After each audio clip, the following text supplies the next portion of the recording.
welcome back to the Citizen channel. Hope you're all staying safe and well, and welcome back, yes, to the Matchday programme. Watch the home version, where we have a look through the City's home programme, see what's in it, see what's worth reading, and read a couple of excerpts from a couple of the articles.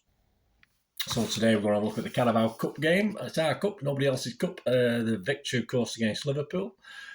We're going to have a look through that today. So please, if you are new to the channel, this is one of lots of different things to do on City, past, present and forever, of course. So it'd be great to have you on board if you push that subscribe button, push the bell notifications. And if you're old or new, it doesn't matter if you like, if you can just like it and push that other little button as well. It gives us a thumbs up.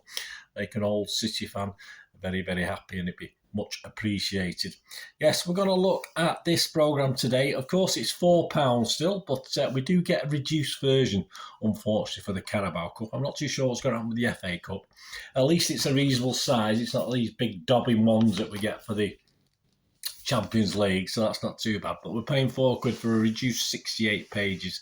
It's normally 84 pages. So sadly, we lose some good content as well. I mean, there's stuff in there they could leave out and put some good content back in, but isn't what it is it? It's easy to actually do that. And this is available on subscription, of course, as well as from the ground and on various internet sites. But you can get it on prescription from www.reachsportshop.com. 26 issues for a bargain price of £97.50. If you're outside of the UK, £65 extra for the EU and £80 for the rest of the world. And you get all the Champions League games, which are actually a £5. Yes, a £5, the Champions League ones. You can tell we get a lot of tourists for those, but that's how it is. And I'll say they're the bigger versions as well.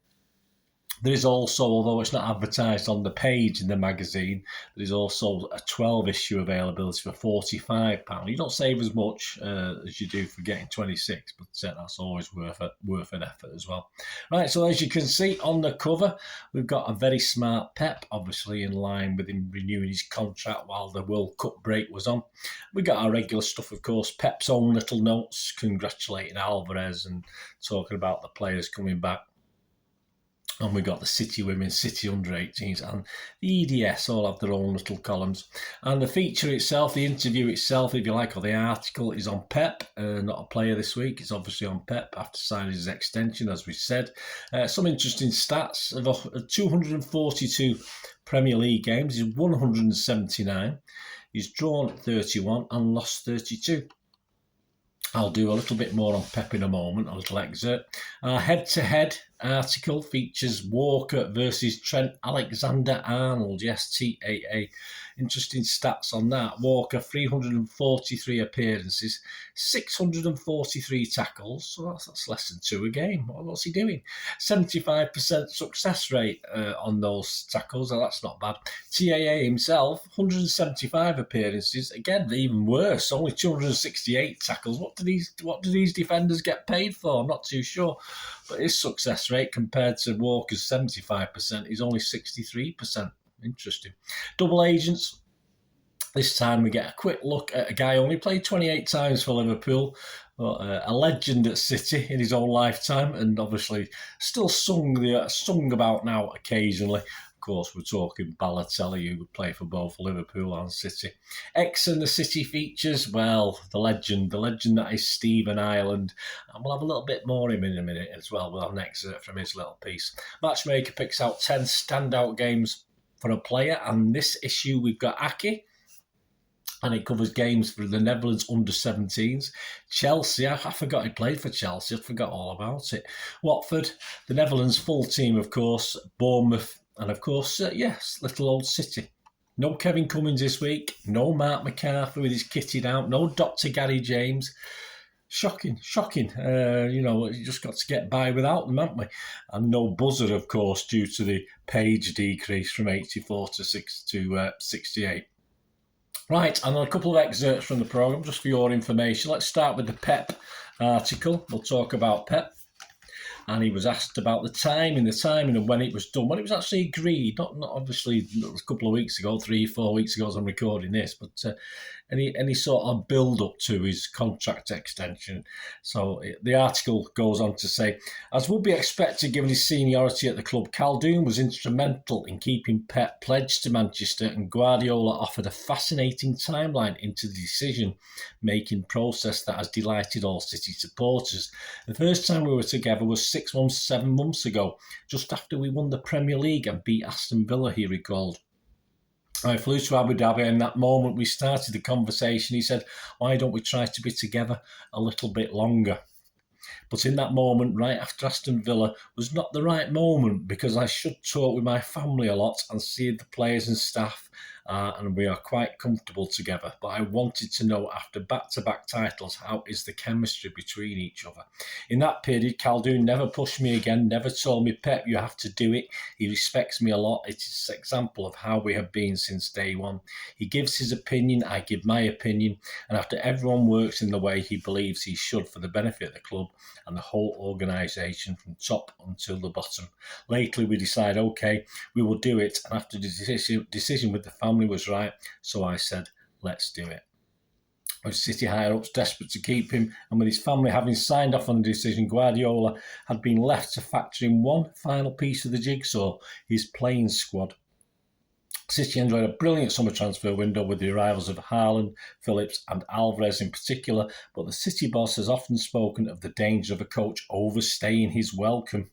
And the early weeks of the new campaign, in which City advanced in the Champions League, the EFL Cup, and were in the thick of the title race, convinced him that the summer changes and the hunger of the returning players were as impressive as ever. So there you go, a little bit of background to Pep there. And the X and the City, as I said, with Mr. Stephen Ireland. Let's just have a little read of what was said. Yeah, he's been asked about the 2008-2009 season, which, if you don't know, was where he won the Player of the Year award, Stephen Ireland. So let's have a little look at what he had to say when he was asked about that period at City. Question, you were just 15 when you moved from your home in the Republic of Ireland to join City, made your debut in 2005, that's 18, and then was Player of the Year in 2008-2009. Tell us about that season. And Stephen answered, it was tough when I first came over and worked hard to establish myself in the team in the first few years. Then that season, I think I got 13 goals, double-figure assists. I gave everything. I loved that season, especially the group, the players, the start. It was just perfect. There were so many games that season I just loved. We were in Europe playing away at Hamburg and Schalke, which was new to me. We beat Arsenal 3-0. There were so many memories. It was an amazing year. He was then asked, who were the players you particularly linked with that year? Stephen said, Sean Wright Phillips and Robinho were kind of wingers I loved to play with. Sean was so quick and direct and would make a bad pass look good. We didn't have to make eye contact. I would just hit the ball for him. It was almost telepathic. I wanted to play with forwards who would get him behind. And that season with Marc Hughes, when we had Sean on the right, Robinho on the left, and strikers like Daniel Sturridge and Craig Bellamy, it was ideal for me. And another question, Robinho was signed from Real Madrid on deadline day at the start of the season. What was the impact of his arrival at the club? And Stephen answered, it made everyone raise their game, especially me. I got off to a flyer that season and thought this is going to be my season. And then he came in and it took my game to a different level. He helped me unlock much more inside me than I thought I needed. I'm competitive and all eyes were on him. And I thought this is my chance to outperform him and become the main man. All eyes were on Man City because of him, and I kept plugging away, and I think they put me in a bit of higher regard. So there you go. That's X and the City, Stephen Ireland, still a City legend to this day, and I think he does the City Channel stuff, doesn't he? As the sort of City Square and all that sort of thing. I think he still does stuff like that.